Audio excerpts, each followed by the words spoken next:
U.S. President Donald Trump has received a harsh rebuke from the House of Representatives. The chamber has passed a resolution slamming racist comments he made on Twitter, where he asked 4 female congresswomen to #go back to their countries of origin.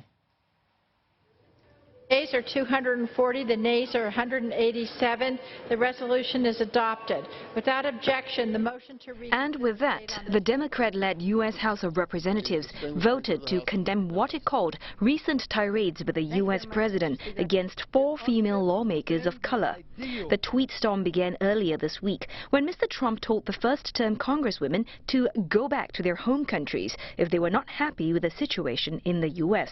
That's despite the fact that Alexandria Ocasio-Cortez, Rashida Tlaib, Ilhan Omar and Ayanna Pressley are all U.S. citizens.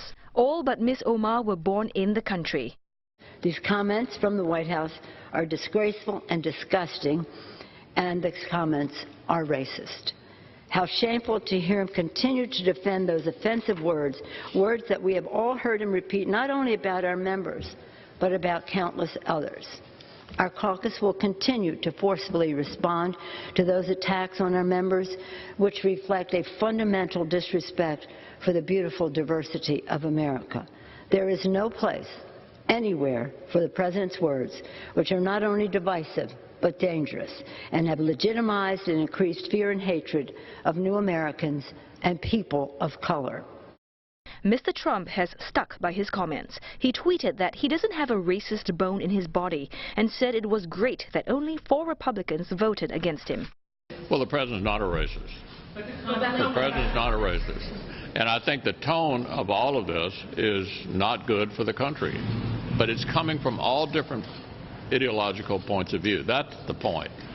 To single out any segment of this, I think, is a mistake. Analysts say Mr. Trump's latest attacks appear aimed at galvanizing his mainly white conservative electoral base ahead of the 2020 election.